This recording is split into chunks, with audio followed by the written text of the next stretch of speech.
L'agriculteur hurlait au milieu du hangar bondé, pointant du doigt la jeune mécanicienne comme si elle était une intruse. « Même pas en rêve !» se moqua-t-il, tandis que les employés riaient et que l'ingénieur croisait les bras, attendant l'humiliation. Mais quand elle monta sur la machine et ne demanda que 4 minutes, le silence devint pesant. Et à l'instant où elle posa la main sur la valve, quelque chose fit pâlir l'agriculteur, comme s'il venait de réaliser qu'il avait sous-estimé la mauvaise personne. « Salut l'ami, n'oublie pas de laisser un pouce bleu, de t'abonner à la chaîne et de me dire en commentaire d'où en France tu nous regardes. » D'accord. Vous êtes-vous déjà arrêté pour penser à la façon dont nous jugeons parfois les gens uniquement parce que nous voyons de l'extérieur? Comment laissons-nous nos préjugés nous aveugler face à la vérité qui est juste devant nous? Eh bien, cette histoire commence ainsi, avec des jugements hâtifs et une injustice qui aurait pu être évitée. À Toulouse, capitale de l'Occitanie, il existe un atelier de mécanique devant lequel beaucoup de gens passent sans même y prêter attention. C'est un endroit modeste, simple, avec une enseigne un peu décolorée par le soleil qui indique « Atelier Dubois », spécialisé dans les machines agricoles. La peinture de la façade a connu des jours meilleurs. Les outils sont anciens, mais impeccablement entretenus. Et il y a une odeur constante de graisse mélangée à du gazole qui imprègne chaque recoin de cet endroit. Mais savez-vous ce qu'il y a de spécial dans cet atelier? Il est dirigé par une jeune femme de seulement 24 ans. Oui, c'est ça, 24 ans.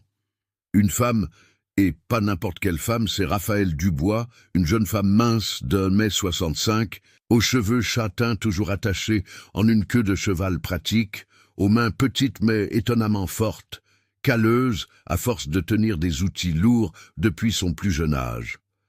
Raphaëlle n'a pas choisi cette vie par hasard. En fait, cette vie a été choisie pour elle bien avant sa naissance. Son père, Antoine Dubois, était une légende vivante en Occitanie.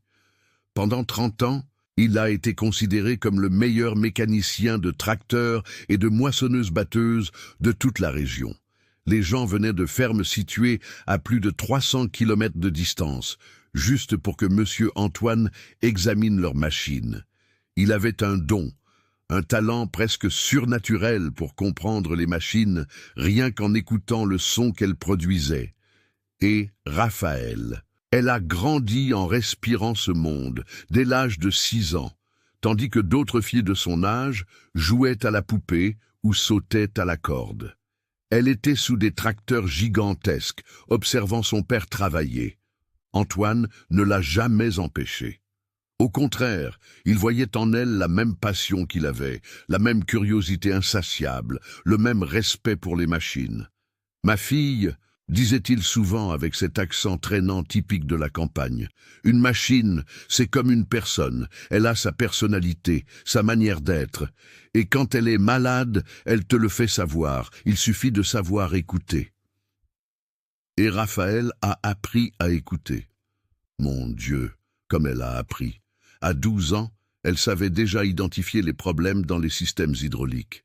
À 15 ans, elle parvenait à démonter et remonter seule un moteur diesel à 6 cylindres. À 17 ans, elle accompagnait déjà son père lors des interventions techniques, notant tout dans des cahiers qu'elle gardait comme des trésors. Mais alors, il y a 5 ans, le destin fut cruel. Antoine Dubois, à seulement 52 ans, fort comme un taureau, fut victime d'un infarctus foudroyant alors qu'il travaillait. Il mourut avant même l'arrivée de l'ambulance. Raphaëlle venait d'avoir 19 ans. Du jour au lendemain, elle se retrouva seule, propriétaire d'un atelier avec des factures à payer, des employés qui dépendaient d'elle et une réputation gigantesque à honorer. Beaucoup pensaient qu'elle fermerait boutique en quelques semaines. « Pauvre petite », disaient les voisins. Elle a perdu son père et va en plus perdre l'entreprise familiale. Mais savez-vous ce qui s'est passé? Raphaëlle a non seulement maintenu l'atelier en activité, mais elle a aussi conservé tous les clients de son père. Chaque agriculteur qui appelait, chaque opérateur de machines agricoles qui se présentait, elle les servait avec la même excellence, la même dévotion, la même connaissance approfondie qu'Antoine. Et petit à petit, très lentement, elle a gagné le respect. Ce ne fut pas facile, non. Elle a affronté des machistes, des gens qui refusaient d'être servis par une jeune femme. Elle a affronté ceux qui disaient qu'elle jouait à la mécanicienne. Mais Raphaël avait quelque chose que personne ne pouvait lui enlever. La connaissance que son père lui avait transmise pendant 13 ans de vie quotidienne, le talent naturel qu'elle avait hérité de lui et une détermination d'acier. Sur le mur de l'atelier, elle fit encadrer une grande photo de son père avec une phrase en dessous qu'il répétait toujours « La mécanique se fait avec le cœur, pas seulement avec les mains ». Maintenant, mes amis, découvrons l'autre côté de cette histoire. À 75 kilomètres de Toulouse, dans la commune de Castres, il existe une immense propriété appelée Domaine Sainte-Croix. Ce sont 8000 hectares de terre plate et fertile, plantés de soja et de maïs à perte de vue. Le propriétaire de ce domaine est Robert Lefebvre, 51 ans, un homme grand, fort, aux épaules larges et aux grandes mains. C'est ce que l'on appelle un agriculteur pur jus, de ceux qui se lèvent à 5 heures du matin pour suivre le travail, qui connaissent chaque parcelle de leur terre, qui parlent de tonnes et de sacs par hectare comme on parle de sa propre famille. Il a bâti ce domaine de 8000 hectares au fil de 25 ans de dévouement absolu. Son exploitation génère environ 15 millions d'euros par récolte, emploie 47 salariés permanents et plus de 100 temporaires au moment de la moisson. Il est respecté dans la région, membre de la coopérative agricole, conseiller du syndicat rural, un homme de succès, sans aucun doute. Mais Robert porte en lui quelque chose qu'il ne considère pas lui-même comme un défaut. C'est un préjugé profond, enraciné, qui lui vient de son éducation dans la campagne occitane, dans les années 1970. Pour lui, il y a le travail d'homme et le travail de femme, et la mécanique, surtout la mécanique lourde de tracteurs et de moissonneuses-batteuses. Ça, c'est un travail d'homme. Ce n'est pas de la méchanceté de sa part. Ce n'est pas qu'il soit une mauvaise personne, c'est une ignorance de celles que l'on hérite sans les remettre en question. Les femmes sont fragiles, disait-il souvent aux ouvriers agricoles. Elles n'ont pas la force de travailler avec l'hydraulique à haute pression. Elles n'ont pas la structure physique pour supporter le poids des outils. C'est la nature, on n'y peut rien.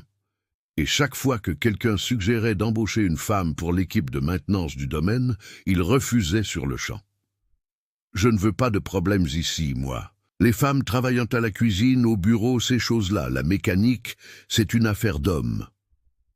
Robert avait à sa disposition les meilleurs techniciens de la région. Il payait bien, disposait d'équipements de premier ordre, ne lésinait jamais quand il s'agissait de maintenir ses machines en état de marche. Après tout, au moment de la récolte, chaque heure d'arrêt signifie une perte énorme. Il possédait 23 tracteurs de diverses marques et modèles, 8 moissonneuses-batteuses de dernière génération, des pulvérisateurs, des semoirs, une flotte qui valait facilement plus de 20 millions d'euros. Et le joyau de cette flotte était un tracteur John Deere Win 360R, acheté neuf il y a seulement 2 ans pour 2 millions d'euros. Un monstre de machine vert et jaune étincelant avec 370 chevaux de puissance, une cabine climatisée dotée d'une technologie de pointe, un système hydraulique électronique capable de déplacer des outils gigantesques. C'était la fierté de Robert, la machine qu'il utilisait pour tirer le semoir de 32 rangs qui couvrait 15 hectares par heure. C'était octobre, début de la saison des semis de soja. Octobre en Occitanie est chaud, mes amis, très chaud. Le soleil tape fort dès le matin et l'humidité de l'air rend tout lourd, étouffant. Les premières pluies étaient déjà arrivées. Il fallait semer 8000 hectares de soja. Chaque jour était crucial. Et c'est précisément à ce moment-là, au pire moment possible, que le John Deere 8370R commença à présenter un problème étrange. Le tracteur fonctionnait normalement pendant quelques heures et soudain, sans avertissement, le système hydraulique cessait simplement de répondre aux commandes. Le semoir ne montait pas, ne descendait pas, ne bougeait pas. L'opérateur essayait les commandes et rien. Il éteignait le tracteur, attendait quelques minutes, le rallumait et parfois cela refonctionnait, parfois non. Robert était désespéré. Il perdait déjà 8 000 € de production future. Il avait déjà dépensé 2 500 € pour une visite technique de plus pièce. Serge arriva le lendemain avec un ordinateur portable de dernière génération, des câbles de diagnostic et beaucoup de confiance. « Monsieur Robert, laissez-moi faire. Ce système électronique a parfois des pannes à cause d'un capteur. Je vais me connecter au système et je résous ça tout de suite. » Il passa la journée entière à tester, à lire les codes d'erreur sur l'ordinateur, à changer des capteurs, à vérifier les connexions électriques. Il dépensa 2200 € en pièces. Il testa le tracteur et pendant quelques heures, il sembla fonctionner. « Voilà, monsieur Robert, problème résolu. » C'était un capteur de pression hydraulique défectueux. Le lendemain, le tracteur présenta exactement le même problème. Robert appela Serge furieux. « Vous aviez dit que c'était résolu. » Serge revint intrigué, fit de nouveaux tests et ne parvint à rien identifier. « Monsieur Robert, c'est très étrange. Les codes d'erreur ne montrent rien de cohérent. Je pense que vous devriez appeler l'assistance technique officielle de John Deere. » Et c'est ce que Robert fit. Il appela le concessionnaire John Deere à Paris et exigea qu'ils envoient les meilleurs techniciens. « Je me fiche du coup. Je veux que ce tracteur fonctionne aujourd'hui. » 2 techniciens de l'usine vinrent en avion avec des mallettes remplies d'équipements de diagnostic. Ils facturèrent 15 000 € pour les pièces qu'ils avaient remplacées. Pompe auxiliaire du système hydraulique, faisceaux électriques, modules électroniques de contrôle. Ils passèrent 2 jours au domaine, démontèrent la moitié du tracteur, firent des tests exhaustifs. « Monsieur Lefebvre, théoriquement, tout est en ordre maintenant. Nous avons remplacé tous les composants qui auraient pu causer le problème, et pendant quelques heures, le tracteur a fonctionné parfaitement. » Robert commença à croire que c'était enfin résolu. Mais le lendemain, le problème était de nouveau là. Le système hydraulique défaillait par intermittence, sans schéma, sans logique apparente. Robert était au bord de la crise de nerfs. Il avait déjà dépensé 15 000 € entre les techniciens et les pièces. Il avait déjà perdu presque une semaine de semis et le tracteur restait dans le même état. Il réunit son équipe dans le bureau du domaine et explosa. Comment est-ce possible? Les meilleurs ingénieurs de la région, des techniciens de l'usine venus de Paris et personne n'arrive à résoudre le problème d'un tracteur. C'est inacceptable. C'est à ce moment-là que M. Marcel, un ouvrier agricole de 67 ans qui travaillait au domaine depuis plus de 30 ans, demanda la permission de parler. Marcel était un homme simple, maigre, brûlé par le soleil, mais respecté de tous pour son expérience. « Patron, si vous me permettez, je connais quelqu'un qui pourrait peut-être aider. » Robert le regarda. « Qui, Marcel? Si c'est encore un de ces techniciens qui ne savent rien, oubliez ça. Ce n'est pas un technicien, patron. C'est la fille d'Antoine Dubois, le mécanicien que vous avez connu, Raphaël. Elle a un atelier à Toulouse et elle est spécialiste en tracteurs. Hier, j'étais en ville et je lui ai parlé du problème. Elle a dit que d'après les symptômes que j'ai décrits, elle sait déjà ce que ça pourrait être. » Le visage de Robert devint rouge de colère. « Marcel, vous êtes sérieux ? Vous voulez que j'appelle une femme, une gamine, pour réparer ce que des ingénieurs d'une grande école d'ingénieurs et des techniciens de John Deere n'ont pas réussi à faire? C'est une blague ?» Marcel tenta d'expliquer. « Patron, mais elle est vraiment bonne. Son père. » « Je me fiche de qui était son père. » Robert l'interrompit en frappant la main sur la table. « C'est une femme. Les femmes ne comprennent rien aux tracteurs, Marcel. Ce n'est pas une voiture de tourisme ici. C'est une machine lourde. C'est un système hydraulique à haute pression. Dites-lui de s'occuper de ses affaires et de laisser les tracteurs à ceux qui s'y connaissent. » Aux hommes. Marcel baissa la tête et quitta la pièce, mais cette nuit-là, il appela Raphaël et lui raconta tout. Il décrivit exactement les symptômes du tracteur, les pièces qui avaient été remplacées, le comportement intermittent du problème. De l'autre côté de la ligne, Raphaël resta silencieuse pendant quelques secondes, traitant les informations. « Monsieur Marcel, dit-elle finalement d'une voix calme mais ferme, Je sais exactement ce que c'est. C'est la valve proportionnelle du circuit auxiliaire, une contamination dans le tiroir causant un phénomène de stick slip. Mon père a résolu ce problème 3 fois. J'ai ses notes, je sais exactement comment réparer. Marcel soupira. Mais le patron ne veut même pas entendre parler de vous, ma petite. Il a dit que les femmes ne comprennent rien au tracteur. Raphaël prit une profonde inspiration. Elle avait déjà entendu cela tant de fois auparavant, mais cette fois, il y avait quelque chose de différent. Elle savait qu'elle pouvait aider, qu'elle pouvait éviter une perte énorme à cet agriculteur, même s'il l'avait rejeté sans même la connaître. « Monsieur Marcel, dit-elle, avec détermination, demain matin je serai au domaine. Je vais résoudre ce problème, ne serait-ce que pour prouver que cet homme a tort. » C'était une matinée d'octobre étouffante lorsque Raphaël se réveilla à 5 heures ce jour-là. Elle avait à peine dormi, pensant au défi qui l'attendait. Il ne s'agissait pas seulement de réparer un tracteur, non. Il s'agissait de prouver quelque chose de bien plus grand.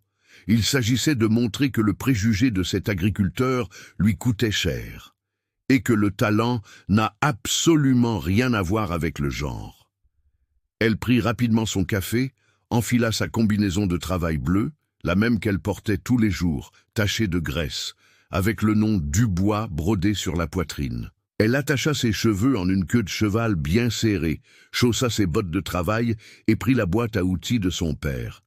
Cette boîte était lourde, mes amis. Plus de 40 kilos d'outils de précision, de clés dynamométriques calibrées, d'instruments qu'Antoine avait collectionnés au cours de 30 ans de profession.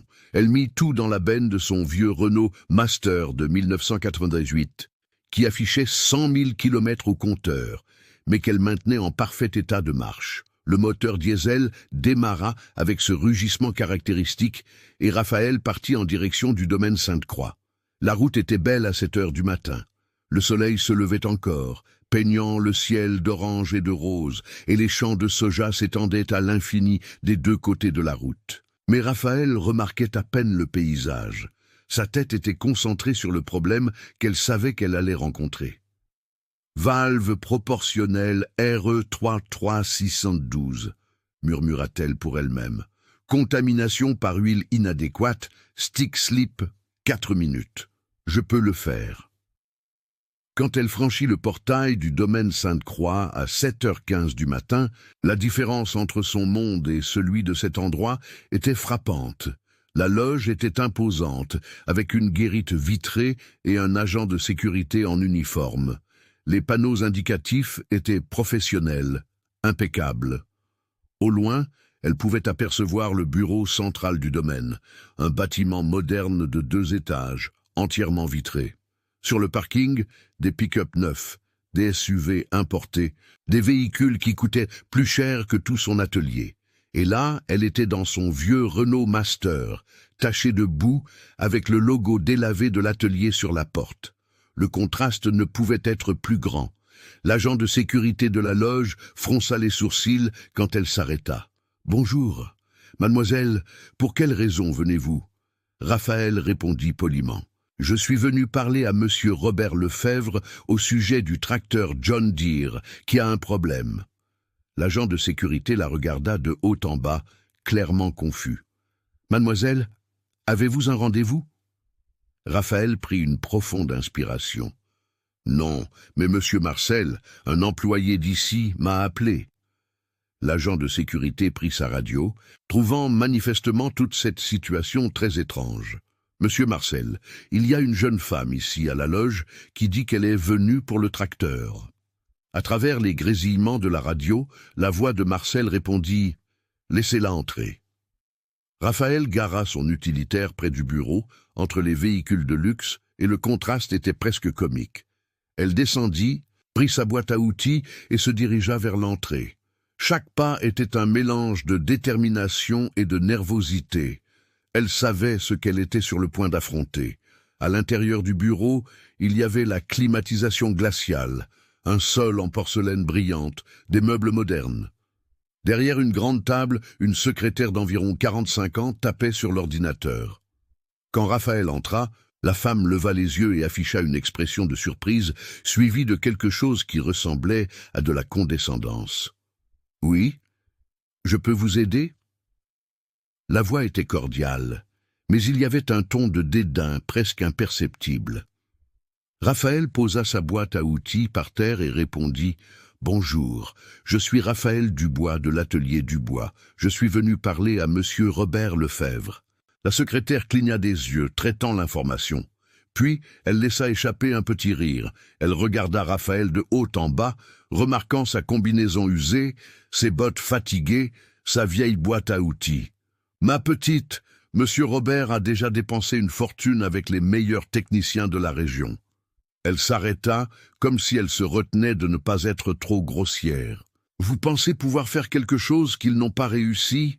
Raphaël sentit le sang lui monter à la tête, mais garda une voix ferme. « Oui, madame, je connais ce type de problème. Je l'ai déjà résolu 3 fois. » La secrétaire laissa échapper un autre rire, plus fort cette fois. « 3 fois, ma chère! Les techniciens de John Deere sont venus de Paris. Ils ont facturé 15 000 €. Et vous pensez qu'avec cette petite boîte à outils, vous allez résoudre le problème. » À ce moment-là, la porte de la pièce d'à côté s'ouvrit et Robert Lefebvre apparut. Il venait d'arriver, portant encore une chemise habillée à manches longues et un jean grand, fort, le visage brûlé par le soleil et une expression naturellement sérieuse. « Martine, qu'est-ce qui se passe ici? Qui est cette jeune femme ?» La secrétaire Martine répondit avec un sourire sarcastique. « Monsieur Robert, c'est la fameuse mécanicienne dont Marcel a parlé. Elle est venue résoudre le problème du tracteur. » Robert regarda Raphaël et un instant resta complètement sans voix. Il s'attendait clairement à un homme de préférence plus âgé, expérimenté. Ce qu'il voyait, c'était une jeune femme menue en combinaison tachée avec une vieille boîte à outils. « Vous, dit-il finalement, et le ton était d'un discrédit absolu. Vous êtes la mécanicienne ? » Raphaël leva le menton et répondit « Je suis Raphaël Dubois, monsieur. Mon père était Antoine Dubois et j'ai hérité de son atelier. » Robert croisa les bras et une expression mêlant irritation et incrédulité envahit son visage. « J'ai déjà dépensé 15 000 € avec les meilleurs ingénieurs de la région. Des techniciens de John Deere sont venus de Paris. Et vous pensez faire quoi exactement? Réparer avec de la magie, avec une bénédiction ?» Les mots sortirent brusques, coupants. Raphaël sentit le coup, mais ne recula pas. « Monsieur Robert, si vous me permettez simplement d'écouter le moteur du tracteur en marche, en moins de 2 minutes, je peux identifier exactement quel est le problème. » Robert laissa échapper un rire fort, sans humour. « Écoutez le moteur ?» Il se tourna vers Martine et vers 2 administrateurs qui étaient apparus dans la pièce, attirés par la conversation. « Vous entendez ça? Les ingénieurs sont venus avec des ordinateurs de dernière génération, des équipements de diagnostic électronique qui coûtent plus cher qu'une voiture populaire et elle veut écouter le moteur. » Les administrateurs rirent avec lui et Raphaël sentit ses joues brûler. Mais c'est à ce moment-là que M. Marcel entra dans le bureau. « Patron, je sais que ça paraît étrange, mais son père avait vraiment ce don. Antoine parvenait à diagnostiquer les problèmes rien qu'en écoutant, et elle a appris avec lui depuis toute petite. » Robert se tourna vers Marcel avec impatience. « Marcel, avec tout le respect que j'ai pour Antoine, qui était vraiment bon, c'est différent ici.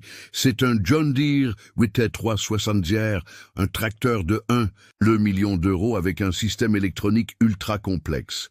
Ce n'est pas un tracteur des années 80, c'est de la technologie de pointe. » Il désigna Raphaël. « Et elle a quoi? 20 ans? Comment va-t-elle en savoir plus qu'un ingénieur avec 15 ans d'expérience? »« J'ai 24 ans, monsieur, » corrigea Raphaël en essayant de garder une voix ferme. « Et je travaille avec des tracteurs depuis l'âge de 6 ans. Je connais les systèmes hydrauliques électroniques, je connais les valves proportionnelles, je connais les contrôleurs de débit. » Robert secoua la tête, perdant clairement patience. « Écoutez-moi bien, ma petite. Je respecte votre courage d'être venue jusqu'ici, mais c'est ridicule.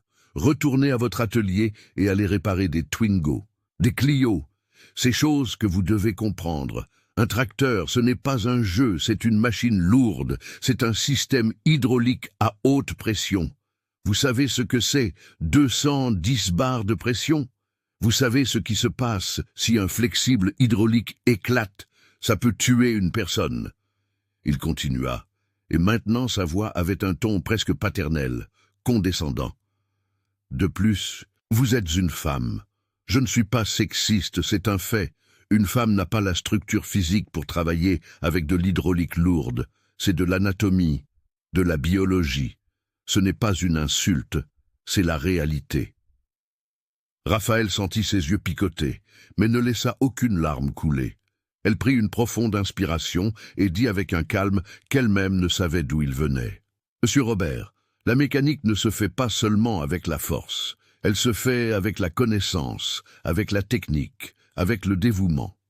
Mon père mesurait 1,70 m et pesait 65 kg tout mouillé, et il était le meilleur mécanicien de tracteur de cette région, parce qu'il savait utiliser sa tête, pas seulement ses muscles. » C'est à ce moment-là qu'une autre personne entra dans la conversation. C'était Serge Moreau, l'ingénieur qui avait tenté de réparer le tracteur.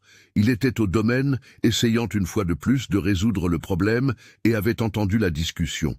« Monsieur Robert, avec votre permission, mais c'est le petit atelier de Toulouse. » Il regarda Raphaël avec un petit sourire de supériorité. « Mademoiselle, sans vouloir vous offenser, mais ce que vous voulez toucher ici, c'est un système hydraulique proportionnel électronique contrôlé par bus CAN. Vous savez ce qu'est un protocole bus CAN? Vous savez ce qu'est la modulation PWM? Ce n'est pas une petite citadine, hein? » Raphaël se tourna vers lui. « Je sais ce qu'est le bus CAN, monsieur, contrôlé Area Network. Un protocole de communication série utilisé dans les machines agricoles depuis les années 90, et je sais ce qu'est le PWM, Pulse Width Modulation, la modulation par largeur d'impulsion utilisée pour contrôler les valves proportionnelles. J'ai appris ça à 16 ans. » Le sourire disparut du visage de Serge. Robert fronça les sourcils, clairement surpris qu'elle connaisse ces termes techniques. Mais il secoua la tête. Connaître le nom des choses est facile, réparer est une autre histoire. Et c'est là, mes chers amis, que Robert prit une décision qu'il allait bientôt découvrir être l'une des pires de sa vie. Une décision motivée par l'orgueil blessé, par un préjugé enraciné et par la colère d'être contredit. Il regarda Raphaël et dit « Vous savez quoi ?» Raphaël sentit une lueur d'espoir, mais Robert continua et ce qu'il dit ensuite détruisit tout espoir. « Mais il y a une condition. Quand vous échouerez, et vous échouerez, je veux que vous admettiez ici, devant tout le monde, que vous aviez tort, qu'une femme n'a pas la capacité pour ce type de travail et que vous ne reveniez plus jamais ici pour offrir vos services. » D'accord. Le silence fut pesant. Martine, la secrétaire, regardait Raphaël avec une expression de pitié mêlée de curiosité morbide. Marcel était mal à l'aise, clairement désolé d'avoir suggéré qu'elle vienne. Serge avait les bras croisés, attendant le spectacle. Raphaël déglutit. Chaque fibre de son être lui criait de tourner les talons, de monter dans son utilitaire et de quitter cet endroit. Mais alors elle pensa à son père. Elle pensa à Antoine Dubois, disant « Ma fille, quand les gens douteront de toi, laisse ton travail parler pour toi. » Robert eut un sourire cruel. « Réparer, ma chère? Les techniciens de John Deere n'ont pas réussi en 2 jours, mais bon, vous aurez votre chance de vous couvrir de ridicule. » Robert ne perdit pas de temps. Il prit sa radio et appela tous les employés qui se trouvaient à proximité. « Tout le monde, venez tous au hangar des machines maintenant. Tous, je veux tout le monde ici dans 5 minutes. » Il regarda Raphaël avec ce sourire de celui qui connaît déjà la fin de l'histoire. « Puisque vous insistez tant pour vous humilier, faisons ça comme il faut, avec un public. » La marche jusqu'au hangar des machines fut l'une des plus longues de la vie de Raphaël. Chaque pas semblait peser 1 tonne. Elle portait sa boîte à outils à 2 mains, sentant les regards curieux des employés qui arrivaient. Il y avait des ouvriers agricoles, des opérateurs de machines, des administrateurs, le personnel de bureau. Plus de 30 personnes commencèrent à se rassembler dans l'énorme hangar. Le hangar était impressionnant, mes amis. Un espace gigantesque avec 8 mètres de hauteur sous plafond, un sol en béton poli, un éclairage professionnel. Et là, au centre, comme un roi détrôné, se tenait le John Deere 8370R, vert et jaune étincelant, énorme, imposant, une machine magnifique qui valait plus que la maison où Raphaël habitait. « Attention, tout le monde !» Robert monta sur une plateforme latérale et parla fort pour que tous l'entendent. « Cette jeune femme ici, Raphaël, est venue à notre domaine avec la promesse de réparer le tracteur que les meilleurs techniciens de la région n'ont pas réussi à réparer. Je lui ai donné une opportunité. » Il fit une pause dramatique. « Mais quand elle échouera, et soyez certains qu'elle échouera, je veux que vous soyez tous témoins. Je veux qu'elle admette ici, devant tout le monde, que ce n'est pas un endroit pour une femme. » Certains employés rirent. D'autres restèrent silencieux, clairement mal à l'aise avec cette situation. Raphaël sentit ses jambes trembler, mais quelque chose en elle s'alluma. Il ne s'agissait plus seulement de réparer un tracteur, il s'agissait de dignité. Il s'agissait de prouver que cet homme avait complètement tort. Robert continua son discours cruel. « Regardez-la. Elle doit peser quoi? 50 kilos? Comment va-t-elle avoir la force de travailler avec des connexions hydrauliques qui nécessitent 180 Nm de couple pour être serrées? Comment va-t-elle démonter une pompe hydraulique qui pèse 35 kilos? » Il prit une grande clé à molette et la jeta par terre devant elle. « Je parie qu'elle ne sait même pas utiliser cet outil correctement. » Raphaël se baissa, ramassa la clé et la remit soigneusement dans sa boîte à outils. Sa voix sortit basse mais ferme. « Monsieur Robert, allez-vous me laisser travailler ou allez-vous continuer avec ce discours ?» Robert descendit de la plateforme et s'approcha d'elle, intimidant. « Vous pouvez travailler, vous avez... Voyons voir. » Il regarda sa montre. « Il est 8h07 du matin. Je vais être généreux. Vous avez jusqu'à midi, 4 heures. Si en 4 heures vous ne résolvez pas le problème, vous admettez votre incapacité et vous partez. » Raphaël prit une profonde inspiration. « Je n'aurai pas besoin de 4 heures, monsieur. J'aurai besoin de 4 minutes. » Le silence qui suivit fut absolu. Puis une explosion de rire. « 4 minutes ?» Serge, l'ingénieur, éclata de rire. « Je suis resté ici 8 heures et je n'ai pas réussi, mais elle va y arriver en 4 minutes. C'est du délire. »« Alors, allons-y, » dit Robert, maintenant clairement irrité. « Démarrez le tracteur pour qu'elle fasse son petit numéro. » Raphaël s'approcha du John Deere et ce fut comme si le monde autour d'elle disparaissait. Elle ne voyait plus les gens, n'entendait plus les rires, ne sentait plus le poids de l'humiliation. Tout ce qui existait, c'était elle et cette machine. Elle monta les 3 marches jusqu'à la cabine, ouvrit la porte et entra.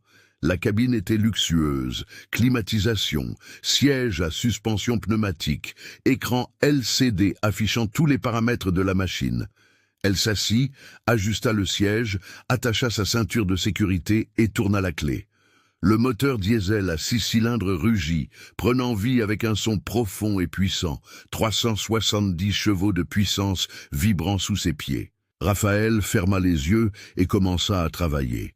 Elle actionna le levier du système hydraulique auxiliaire, le leva, l'abaissa, puis testa le circuit d'attelage rapide, actionna la télécommande des valves arrière.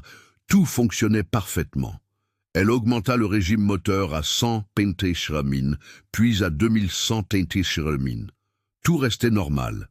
Les gens dans le hangar commencèrent à murmurer. « Mais ça fonctionne normalement », dit quelqu'un. « Elle ne trouvera rien », compléta un autre. Robert avait les bras croisés, une expression de « je vous l'avais dit » sur le visage, mais Raphaël n'avait pas terminé. Elle savait exactement quoi chercher. Elle actionna le système hydraulique sous une charge lourde. Elle maintint la pression pendant 15 secondes, puis relâcha. Elle répéta la procédure. La 3e fois, elle entendit. C'était un son presque imperceptible, un bruit métallique subtil, une hésitation de quelques millièmes de seconde dans la réponse du système. Le stick slip était là, dans la valve contaminée. Elle ouvrit les yeux, éteignit le tracteur et descendit de la cabine.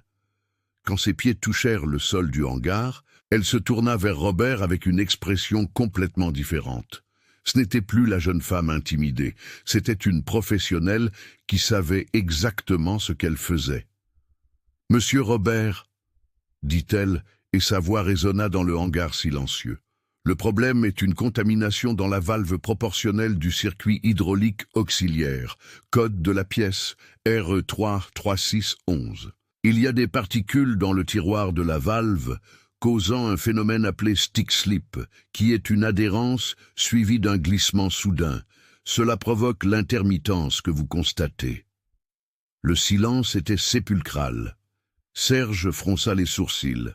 « Attendez, comment connaissez-vous le code de la pièce par cœur ?» Raphaël continua, maintenant avec une autorité absolue. Parce que mon père a documenté 3 cas exactement identiques à celui-ci. Le problème survient lorsque l'on remplace l'huile hydraulique correcte, qui est la John Deere JDM J20D, par un substitut générique moins cher qui ne contient pas les additifs détergents nécessaires. La contamination s'accumule dans le composant le plus sensible du système, qui est cette valve. Robert regarda son administrateur, Marc, qui devint pâle. « Marc !» La voix de Robert était dangereusement basse. L'homme bégaya. « Eh bien, patron, nous avons changé pour l'huile d'une marque alternative le mois dernier. Le fournisseur a dit que c'était équivalent et que c'était 80 centimes moins cher par litre. » Robert explosa. 15 000 € en technicien, plus une semaine de perte. Mais il se contrôla ensuite. Il se tourna vers Raphaël, toujours méfiant. « Comment êtes-vous si sûr que c'est ça? Les techniciens de John Deere n'ont rien mentionné à propos de l'huile. » Raphaël ouvrit sa boîte à outils et en sortit un vieux carnet à la couverture en cuir usé. « Ce sont les notes de mon père, page 247. » Elle l'ouvrit et le montra. Il y était écrit à la main, d'une écriture soignée, des schémas techniques, des codes de pièces, des procédures de nettoyage et de calibration. Valve RE33612, stick slip par contamination. 3 cas résolus. Domaine de la Bellevue 2018, domaine Saint-Rita 2019. Coopérative agricole de Montauban 2020. Serge s'approcha, prit le carnet et lut. Son visage devint de plus en plus surpris. Ça n'est pas dans le manuel de service standard. Comment son père savait-il ? Raphaël répondit, parce qu'il n'apprenait pas seulement dans les manuels, il apprenait avec l'expérience, avec chaque machine qu'il réparait, avec chaque problème qu'il résolvait. Et il notait tout pour ne pas oublier et m'a appris à faire de même. Robert était encore en train de digérer tout cela. D'accord. Vous avez diagnostiqué, mais diagnostiquer est facile. Réparer est une autre histoire. Raphaël le regarda. Monsieur Robert, je peux nettoyer et recalibrer cette valve en moins de 4 minutes. Vous voulez voir? Je veux, répondit-il. Et maintenant, il y avait quelque chose de différent dans sa voix, une pointe de doute, une fissure dans la certitude absolue qu'il avait auparavant. Raphaël prit sa boîte à outils et s'approcha du tracteur. Elle savait exactement où se trouvait la valve. Elle connaissait chaque vis à retirer, chaque connexion à débrancher. Ses mains se mouvaient avec une précision chirurgicale, rapide, mais prudente. Elle utilisa une clé Allen de 6 mm pour retirer le couvercle du bloc de valve. Ensuite, avec une clé Torx T40, elle retira les 4 vis qui maintenaient la valve problématique. Les gens s'approchèrent, curieux, formant un demi-cercle autour d'elle. Raphaël retira la valve, un composant chromé, pas plus grand qu'un briquet, et le plaça sur un petit support qu'elle avait monté là même. Elle prit un microscope portable de sa boîte, un instrument que son père avait acheté des années auparavant et qu'elle maintenait calibré, et le positionna sur le tiroir de la valve. « Regardez ici », dit-elle, et Robert et Serge s'approchèrent. À travers la lentille du microscope, il était possible de voir des microparticules noires et dorées adhérant au tiroir chromé. Ces particules sont des résidus de caoutchouc détériorés des joints et des particules métalliques microscopiques. L'huile inadéquate a accéléré la dégradation. Elle prit alors un petit flacon de solvant spécifique et un pinceau à poil doux. Avec des mouvements délicats mais efficaces, elle nettoya complètement le tiroir. Ensuite, à l'aide d'un pied à coulisse numérique, elle vérifia les mesures du tiroir, comparant les tolérances de centièmes de millimètre aux valeurs notées dans le carnet de son père. « Tiroir conforme aux spécifications », annonça-t-elle. « On peut remonter. » Elle réinstalla la valve en appliquant un couple de serrage précis. Elle utilisa une clé dynamométrique réglée exactement à 12 nm et remonta le couvercle du bloc. Quand elle eut terminé, elle regarda l'horloge murale du hangar. 3 minutes et 48 secondes. Le silence était si profond qu'on pouvait entendre le vent frapper les murs du hangar. Robert monta dans la cabine du tracteur sans dire un mot. Son visage était sérieux, tendu, comme s'il se préparait à quelque chose qu'il ne voulait pas admettre. Il tourna la clé, et le moteur diesel rugit à nouveau, prenant vie. Tous les présents restèrent dans un silence absolu, observant. Il commença à actionner les commandes hydrauliques, leva le bras frontal, l'abaissa, le leva de nouveau. Parfait. Il testa l'attelage 3 points, testa les valves auxiliaires, augmenta le régime, le diminua, le réaugmenta, testa sous charge, sans charge, dans toutes les conditions possibles. Le système répondait instantanément, sans hésitation, sans défaillance, rien, absolument rien d'anormal. Il laissa le tracteur allumé pendant 5 minutes complètes, actionnant les commandes à plusieurs reprises, essayant de reproduire la panne, mais le tracteur fonctionnait parfaitement, comme s'il n'avait jamais eu de problème. Finalement, Robert coupa le moteur et descendit de la cabine. Son visage était pâle, et il y avait quelque chose dans ses yeux que personne n'était habitué à voir là, de l'humilité. Il marcha lentement vers Raphaël, qui rangeait ses outils dans sa boîte. Quand il arriva près d'elle, il s'arrêta et resta là, sans savoir exactement quoi dire. Serge, l'ingénieur, s'approcha du tracteur, examina le travail qu'elle avait fait, regarda la valve remonter et secoua la tête, incrédule. « Monsieur Robert, » dit Serge, et sa voix n'avait plus cette arrogance d'avant. « Elle a vraiment réparé. J'ai étudié 6 ans d'ingénierie mécanique dans une grande école d'ingénieurs. J'ai fait une spécialisation en machines agricoles. J'ai 15 ans d'expérience et je n'ai pas su faire ça. » Il regarda Raphaël. « Comment avez-vous appris ?» Raphaël ferma sa boîte à outils et répondit avec simplicité. « J'ai appris avec mon père, monsieur. Il disait que le diplôme est important, mais l'expérience et le dévouement sont irremplaçables. Il réparait des tracteurs quand beaucoup d'ingénieurs étaient encore au lycée. » Il n'y avait pas d'arrogance dans sa voix, juste un fait énoncé avec tranquillité. Serge baissa la tête, visiblement honteux. « Je m'excuse pour ce que j'ai dit à propos des petites citadines, à propos de votre incapacité. J'avais tort, complètement tort. » Raphaël se contenta d'acquiescer, acceptant les excuses sans faire de bruit.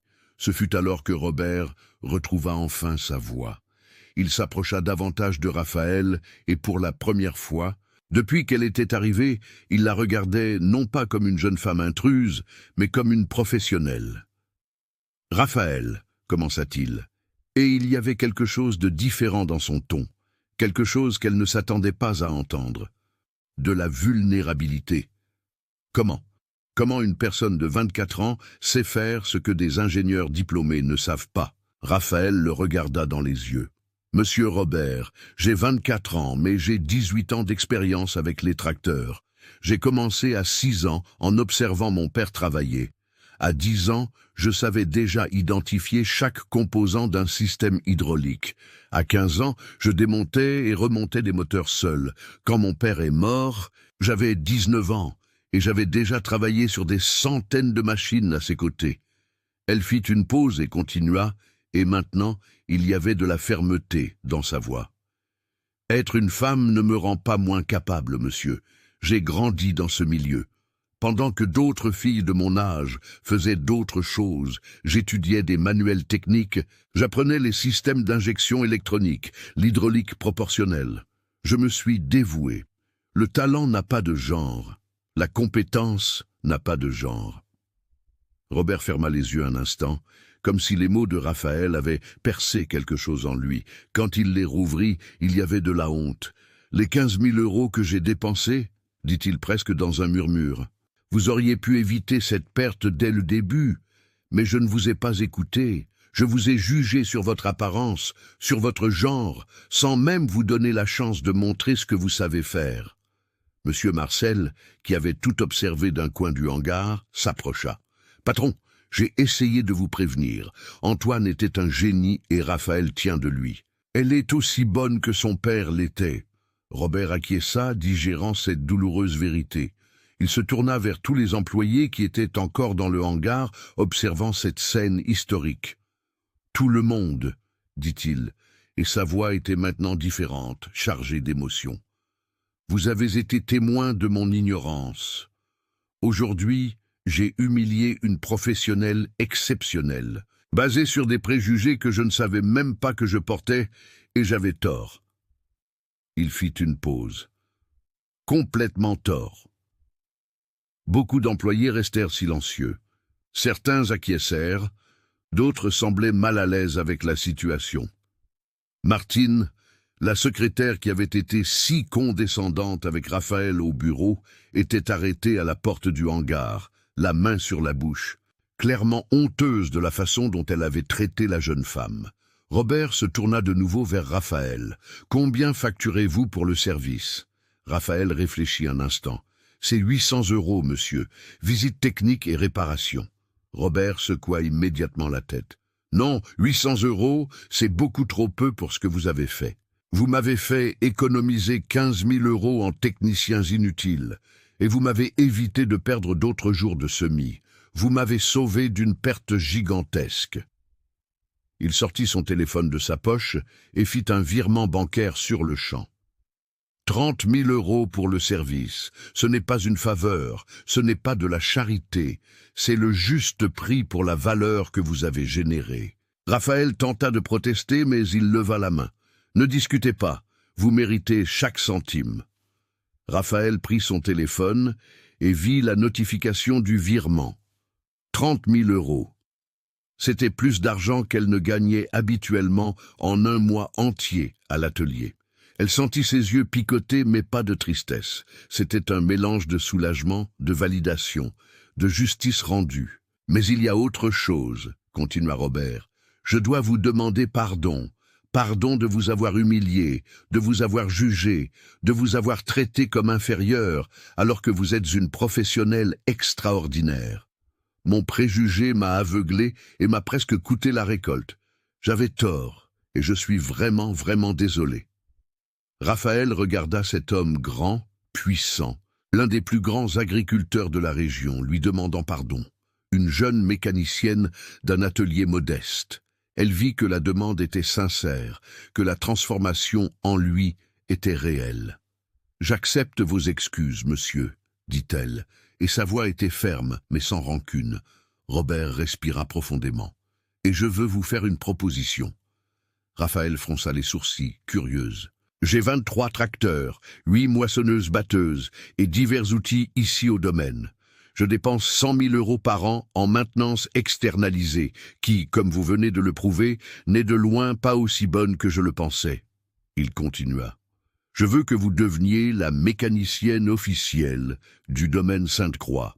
Un contrat annuel avec un atelier monté sur la propriété, toute la structure dont vous aurez besoin, des équipements neufs, des outils de qualité, tout. Et plus que cela, je veux que vous soyez ma partenaire dans un centre de maintenance agricole, une société à parts égales. J'apporte le capital pour monter la structure et vous apporter le savoir-faire technique. » Raphaël resta complètement sans voix. Elle regarda Marcel, qui souriait avec fierté. Elle regarda Serge, qui acquiesça comme pour dire « Accepte ». Elle regarda les autres employés, certains souriant, d'autres encore en train de digérer tout cela. « C'est, » dit-elle finalement. « C'est une grande proposition et j'ai besoin de temps pour tout assimiler. » Robert acquiesça respectueux. « Bien sûr, réfléchissez calmement, mais sachez que l'offre est sérieuse. » Vous avez un talent qui ne peut être gâché dans un petit atelier. Vous pouvez faire bien plus, atteindre bien plus de monde, former d'autres professionnels. Nathalie a pris sa boîte à outils, a remercié et s'est dirigée vers son vieux pick-up. Quand elle a démarré le moteur et quitté la ferme de Sainte-Croix, elle a vu dans le rétroviseur Michel et plusieurs employés lui faire signe. Elle a senti quelque chose de chaud dans sa poitrine, quelque chose qu'elle n'avait pas ressenti depuis longtemps. Reconnaissance, respect, dignité. Cette nuit-là, Michel n'a pas réussi à dormir. Il a fait des recherches sur Philippe Dubois sur Internet, lisant d'anciens articles de journaux locaux sur le magicien des tracteurs, voyant des photos de lui lors d'événements agricoles. Et il a découvert que Nathalie, à 19 ans, avait repris l'atelier et conservé tous les clients de son père, avec la même excellence. Elle n'avait pas seulement hérité d'une entreprise, elle avait hérité d'un héritage. Et vous, avez-vous déjà été sous-estimé à cause de votre apparence? Racontez-nous en commentaire. 2 ans et demi plus tard, mes chers amis, l'histoire de Nathalie et Michel s'est transformée en quelque chose que personne, ce matin d'octobre, n'aurait pu imaginer.